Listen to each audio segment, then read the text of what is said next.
Hello students, आप सभी का स्वागत है हमारे चैनल बोर्ड सॉल्यूशन पे। आज के इस वीडियो में हम छत्तीसगढ़ माध्यमिक शिक्षा मंडल रायपुर द्वारा जारी अक्टूबर माह के असाइनमेंट देखने वाले कक्षा 10वीं के उत्तर। तो आज हम कक्षा 10वीं के हिंदी विषय के सभी प्रश्न के उत्तर देखेंगे असाइनमेंट में। इसके अलावा आपको कक्षा 10वीं की जितने भी आपके असाइनमेंट है सभी असाइनमेंट के प्रश्नों के उत्तर बहुत अच्छे से मिलने वाले। इसके पहले जैसे आपने अगस्त और सितंबर माह के असाइनमेंट को लिखे, बिल्कुल उसी तरीके से अक्टूबर के असाइनमेंट को आपको अच्छे से लिखना है। चलिए शुरुआत करते हैं। सबसे पहले चैनल पे नहीं हो तो चैनल को जरूर सब्सक्राइब कर ले ताकि आपको सभी विषयों के असाइनमेंट के कंप्लीट सॉल्यूशन मिल सके।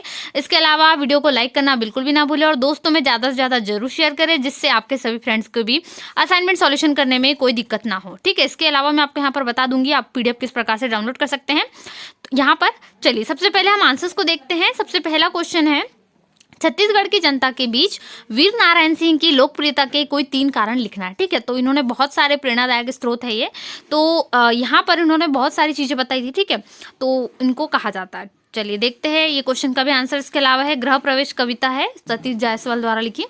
इसमें यहाँ पर आपको जो है इसमें कोई 3 समानता बताना है, एक तो अतिथि में और चिड़िया में। इसके अलावा है नाचा विदा, इसको भी संक्षेप में समझाना है। सुआ गीत है और पंथी नृत्य है, ये भी हम देखेंगे। और इसमें आपको लास्ट क्वेश्चन में निबंध लिखना है। ठीक है, 150 से 200 शब्दों में। तो चलिए सभी प्रश्नों के उत्तर शुरुआत करते हैं फटाफट से। वीडियो को लाइक करो, चैनल पे है तो सब्सक्राइब जरूर कीजिए। चलिए देखेंगे आंसर्स। देखिए उनकी लोकप्रियता के प्रमुख कारणों को आप पॉइंट वाइज भी लिख सकते हो। देखिए अमर जो शहीद है वीर नारायण सिंह, उनकी प्रेरणा के कारण ही प्रदेश सरकार ने क्या करा, यानी छत्तीसगढ़ सरकार ने देश का पहला खाद्य सुरक्षा कानून भी बनाया और इस कानून के जरिए क्या करा, लाखों गरीबों को भरपेट भोजन का अधिकार भी दिलवाया। ठीक है, इससे सारे उनकी प्रेरणा कौन थे, वीर नारायण सिंह थे। तो सबसे पहला उनकी लोकप्रियता का कारण होगा उनकी देशभक्ति और निडरता। तो आप सबसे पहला पॉइंट बनाकर यदि लिखना चाहते हो तो लिखोगे जो वीर नारायण सिंह उनकी लोकप्रियता का प्रमुख कारण था उनकी देशभक्ति और निडरता। देश के प्रति जो उनकी भक्ति थी वो बहुत ज्यादा थी और उनमें निडरता भरपूर थी। या तो आप इसको 2 पॉइंट में भी लिख सकते हो। सबसे पहले उनकी देशभक्ति, दूसरा पॉइंट उनकी निडरता। ये लोकप्रियता उनके कारण में बहुत ज्यादा कूट कूट कर उनमें भरी हुई थी।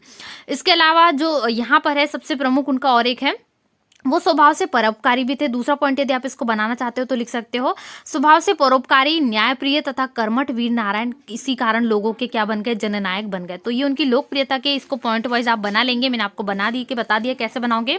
सबसे पहला उनकी देशभक्ति और निडरता, या इसको 2 पॉइंट में कर लीजिए। स्वभाव से परोपकारी थे, ये भी दूसरा पॉइंट हो सकता है। तीसरा हो सकता है न्यायप्रिय तथा कर्मठ वीर नारायण, इसी के कारण लोगों में जल्दी से प्रिय हो गए। न्यायप्रिय मतलब उनको न्याय पसंद था, लोगों के विषय में न्याय कर देते थे। ठीक है, ये आप इस प्रकार से पॉइंट इसको बना सकते हैं। इसके अलावा यदि आपको 2 पॉइंट छोटे लग रहे हैं तो तीसरा पॉइंट भी आप इसी प्रकार से बना सकते हो। जैसे क्या करा था इन्होंने, देश की आजादी के लिए अपनी जान देने वाले से एक छत्तीसगढ़ के जो शहीद वीर नारायण सिंह, इनका नाम क्यों आता है, क्योंकि इन्होंने क्या करा, जिन्होंने अंग्रेजों के समर्थक का गोदाम लूट, सारा अनाज क्या करा, गरीबों में बंटवा दिया था। तो इन्होंने अंग्रेजों के गोदाम का लूटा और गरीबों में बंटवाया, मतलब इन्हें गरीबों की सेवा धर्म से भी जुड़े थे। तो यहाँ पर सेवा भावी इनकी जो है तीसरा गुण हो जाएगा, जो इनको जनता में लोकप्रिय बनाता था, इनका लोकप्रिय होने का कारण था। लोगों के दुख इनसे देखे नहीं जाते थे, इन्हीं कारण इन्होंने क्या करा, फिर 500 आदिवासियों की फौज बना, अंग्रेजी सेना से भिड़ गए थे। तो यहाँ पर ये सारी चीजें आप इसमें वर्णन में लिख देंगे। पहले पॉइंट मैंने आपको 3 पॉइंट बता दिए, देशभक्ति, निडरता, परोपकारी थे, सेवाभावी थे, इसके अलावा न्यायप्रिय भी थे। तो इनको पॉइंट वाइज आप अच्छे से लिख लेंगे। ठीक है, चलिए अगला प्रश्न देखते हैं। चलिए अगले प्रश्न में आपको गृह प्रवेश जो कविता है उसमें से आपको 3-3 समानताएं बताना है। ठीक है, तो 3-3 समानताएं किसमें, अतिथियों में और यहाँ पर चिड़ियों में। ठीक है, सबसे पहले यहाँ पर देखते हैं हम, तो किसी अतिथि की तरह बाहर से नहीं लौटी। देखिए पहली विशेषता होंगी, अतिथि जो है घर से यहाँ पर क्या होते हैं, बाहर लौटते हैं, यहाँ पर उसी प्रकार से बाहर नहीं लौटते हैं। तो वैसे ही यहाँ पर चिड़िया के बारे में बताया है। ठीक है, तो आप पहली विशेषता को चाहे तो इस प्रकार से लिख सकते हैं, कवि को चिड़ियों की चहचहाहट से अब घर अपना घर जैसा लगता है। क्यों, जैसे कोई मेहमान आता है एग्जाम्पल के तौर पे, तो हमें घर हरा भरा लगता है, यानी घर अच्छा लगता है। तो सेम तरीके से यहाँ पर पहली इसकी समानता हो जाएगी, इसी के कारण कवि को अच्छा लगता है। दूसरी समानता क्या हो जाएगी, यहाँ से जो है चिड़ियों की चहचहाहट से घर की छाया, घर में छाया सन्नाटा दूर हो जाता है, जो घर में एकदम शांत वातावरण है वो दूर हो जाता है। और सेम तरीके से जब घर में मेहमान आते हैं तो घर शांत नहीं होता है, मेहमानों की आवाज गूंजती है, उनकी बातें, उनके ठहाके शुरू हो जाते। तो ये दूसरी इनकी समानता हो जाएगी। इसके अलावा जो तीसरी विशेषता है वो भी इसी प्रकार से मैं आपको बता देती हूँ। यहाँ पर क्या होता है, कवि को किसी के साथ होने के एहसास से कवि क्या होता है, आनंदित और संतुष्टित हो जाता है। क्यों, क्योंकि अब उसे अपना घर अच्छा लगता है। ठीक है, और दूसरी बात चिड़िया के आने से क्या होता है, कवि का जब दाना चुगकर कवि यहाँ बाहर से नहीं लौटती बल्कि भीतर तक आती है, तो इससे क्या होता है, कवि का अकेलापन दूर हो जाता है। चिड़िया के आने से कवि का अकेलापन दूर हो जाता है, तो ये अतिथियों के आने से भी कवि का अकेलापन दूर हो जाता है। ठीक है, ये प्रश्न को भी अच्छे से आप इस प्रकार से उत्तर लिख सकते हैं। तो पहले पॉइंट में कवि के अकेलापन दूर हो जाता है, किसके आने से, चिड़िया और अतिथि के आने से, ये पहला पॉइंट हो सकता है, समानता। दूसरा पॉइंट क्या है, चिड़ियों की चहचहाहट से अब घर अपना घर जैसा लगता है, यानी अब घर हम उनको घर जैसा लगता है। और दूसरा, अतिथियों के आने से भी ऐसा ही होता है। तीसरा पॉइंट हो जाएगा, चिड़ियों की चहल पहल से कवि को अपनापन का एहसास दिलाती है, और मेहमान के भी आने से, अतिथि के भी आने से अपनापन का एहसास होता है। ठीक है, तो ये तीन विशेषता दोनों में समानता हो जाएगी। चलिए अगला प्रश्न देख लेते हैं। तो क्वेश्चन नंबर 3 में आपको नाचा विधा को संक्षिप्त में समझाना है। ठीक है, तो छत्तीसगढ़ के रायपुर, धमतरी, महासमुंद, दुर्ग, राजनांदगांव, ये सारे जिले हैं। इन जिलों में नाचा व्यापक रूप से प्रचलित है, मतलब बहुत ज्यादा प्रमुख रूप से यहाँ पर जो है नाचा विधा प्रचलित है, लोगों में फेमस है। नाचा अपने आप में एक पूर्ण विधा है। नाचा का उद्भव खड़े सांच की गम्मत से हुआ है, जो मराठा छावनियों में सैनिकों के मनोरंजन का साधन थी। मराठी के तमाशा एवं छत्तीसगढ़ी के नचा दोनों का उद्भव मराठा छावनियों की गम्मत से हुआ है। तमाशा ने महाराष्ट्र की लोक परंपराओं को अपनाकर अपने नाट्य स्वरूप का विकास किया है, तो वहीं दूसरी ओर क्या हुआ, नाचा ने छत्तीसगढ़ क्षेत्र की लोक परंपराओं को अपनाकर अपने नृत्य स्वरूप का विकास किया। उड़ीसा पर आक्रमण करने जब नाट्य सेना जा रही थी, तब मार्ग में पड़ने वाली छत्तीसगढ़ की राजधानी रतनपुर को भी उसने अपने अधीन कर लिया। मराठों ने अपने प्रशासन हेतु छत्तीसगढ़ में 2 स्थानों पर अपने अधिकारी नियुक्त किए, एक बिलासपुर और दूसरा रायपुर में।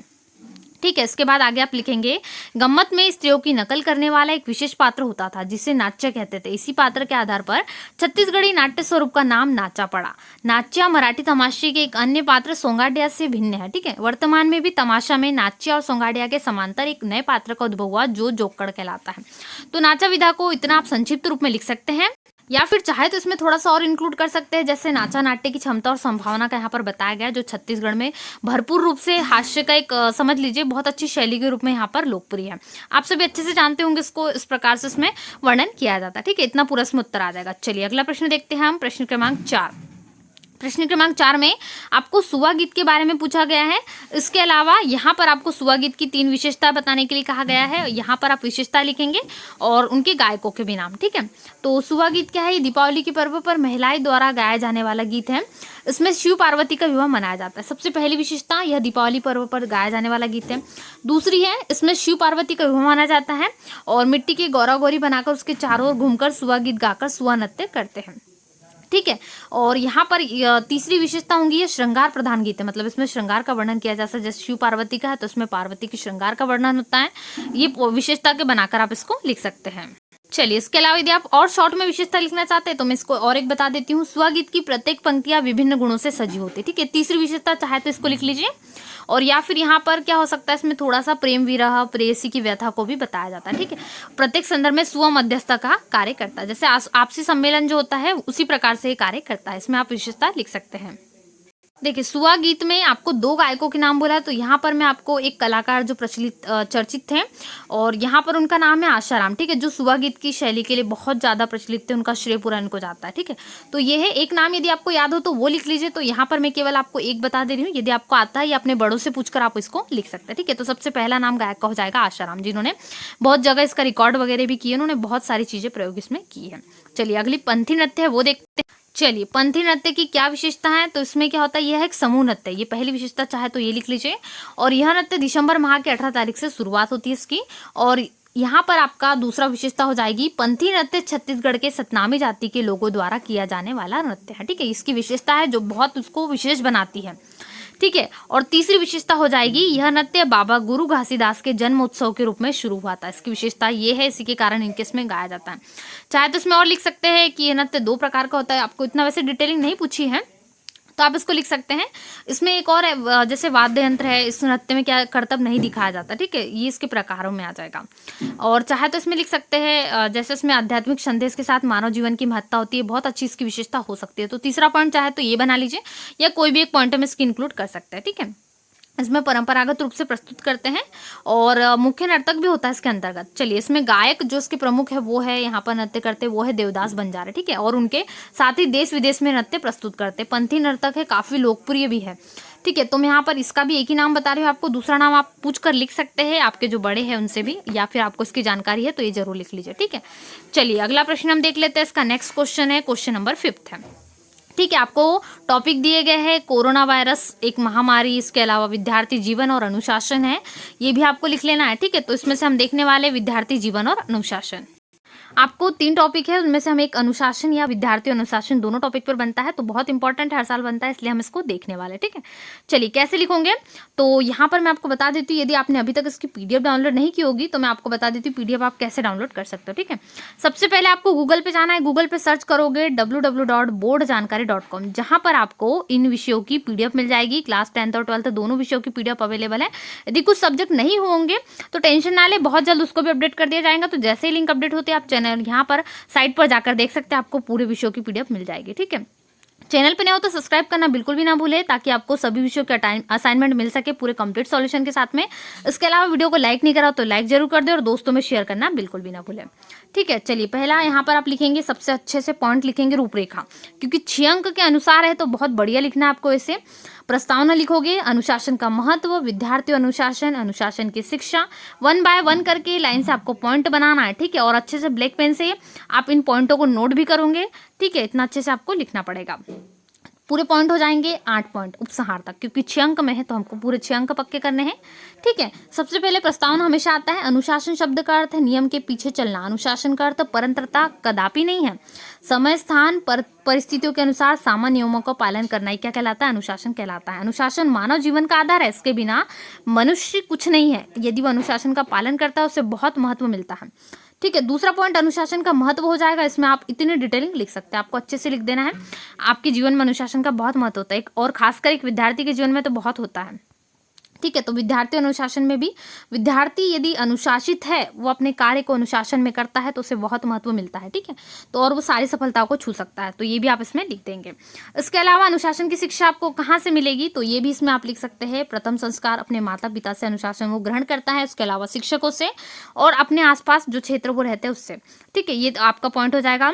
फिर इसके बाद अनुशासन के क्या लाभ हो सकते हैं, तो यहाँ पर बहुत सारे लाभ है, जैसे आपका व्यवहार यहाँ से प्रकट होता है। ठीक है, तो अनुशासन के लाभ में इतना आ जाएगा। ठीक है, इतना लिखना है आपको अच्छे से। इसके अलावा अगला पॉइंट मैं आपको बताती हूँ, तो वो है अनुशासनहीनता एक अभिशाप, इसमें आप इतना लिख देंगे जो आपको बताया गया है इतने में। ठीक है, उसके बाद है अनुशासनहीनता एक अभिशाप है, मतलब जो अनुशासन का पालन नहीं करता उसके लिए एक अभिशाप ही है, क्योंकि यहाँ पर अनुशासन नहीं है तो व्यक्ति कुछ भी कर सकता है, जैसे यहाँ पर विद्यालय, छात्रावास, बाजार, घर, समाज, इसमें अनुशासन का अभाव दिखाई पड़ता है। ठीक है, तो साथ ही क्या है, शासन का प्रभुत्व भी घट रहा है, इसमें आप लिख सकते हैं। अनुशासन की आवश्यकता वर्तमान में तो बहुत ज्यादा है, बच्चे भूल चुके अनुशासन को, ये भी आप इसमें लिख देंगे। फिर इसके बाद हो जाएगा उपसंहार, पूरा वर्णन आप इस प्रकार से लिख सकते हैं। ठीक है, जरूर लिख देना आपको अच्छे से। तो ये पूरा कंप्लीट आज हमने देखा कक्षा 10वीं हिंदी का असाइनमेंट था आपका, अक्टूबर माह का असाइनमेंट नंबर 3। इसके पहले हमने सभी असाइनमेंट को कंप्लीट किया था, वैसे ही हम अक्टूबर के असाइनमेंट के आंसर्स भी यहाँ पर आपको कंप्लीट हो जाएंगे। इसके लिए आपको सबसे पहले वीडियो को लाइक करना है, चैनल पे नहीं हो तो सब्सक्राइब करें, दोस्तों में शेयर करना बिल्कुल भी ना भूले, और साथ ही साथ जितने भी आपके फ्रेंड्स उन सभी को शेयर कर दे, ताकि वो अपने असाइनमेंट के आंसर्स अच्छे से कंप्लीट कर सके। इसके पीडीएफ के लिए आपको गूगल पे जाना है, गूगल पे सर्च करना है boardjankari.com, जिससे आपको पीडीएफ भी मिल सके और आप आसानी से अपने असाइनमेंट्स को कंप्लीट कर सके। चलिए मिलते हैं अगले असाइनमेंट में, तब तक वीडियो को लाइक करें, दोस्तों में शेयर करें। कक्षा 10वीं के सभी विषयों का असाइनमेंट आपको बहुत जल्द चैनल पे मिल जाएंगे, बस आपको चैनल पे बने रहना और दोस्तों में वीडियो को शेयर करना है। मिलते हैं नए वीडियो में, तब तक वीडियो को लाइक करें, चैनल पे नए सब्सक्राइब करें और दोस्तों में शेयर करें। Thanks for watching.